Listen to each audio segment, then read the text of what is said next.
20 nationalités sur la route du Tour du Languedoc-Roussillon, un peloton planétisé où l'accent français se fait discret. Au pays de la bannière tricolore, le cyclisme féminin a du mal à pavoiser les couleurs vives de l'engouement.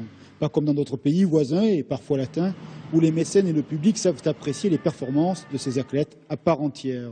En Italie, par exemple, il y a beaucoup d'équipes. Et c'est vrai que quand on est sur les courses italiennes, il y a les médias, il y a la télévision, les retransmissions tous les jours.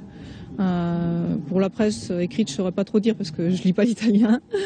Mais oui, apparemment, il y a quand même plus de retours qu'en France. En France, on est très très peu considéré. Ainsi, l'exil est devenu coutumier pour les cyclistes. Alexia Mufa, étudiante en ingénierie, court pour une équipe espagnole sponsorisée par une grande firme de l'industrie basque.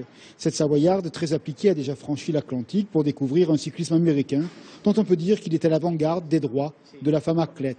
Aux États-Unis, oui, c'est quand même un peu différent. Il y a beaucoup plus d'argent qu'en Europe, par exemple. Une fille peut largement vivre de ça aux États-Unis, alors que ici c'est pas trop possible, quoi. Même en Espagne? Non, en Espagne. Alors oui, la France a peu d'équipes, la conséquence de la quadrature de la logique marchande. Elle mêle dans un même mouvement médias, sponsors, budget, absence et préjudice. Je sais que c'est pas évident pour le cyclisme français. Le fait qu'on ne soit pas encore très médiatisé, on a vu pour ce Tour du Languedoc qui a été très dur à mettre en place parce que n'y avait pas les partenaires qu'il fallait pour bien organiser, pour avoir l'argent. Et c'est vraiment le souci du cyclisme féminin et encore plus en France. Arrivé demain du Tour du Languedoc-Roussillon à Béziers, les cyclistes françaises reprendront le chemin qui va hors de nos frontières.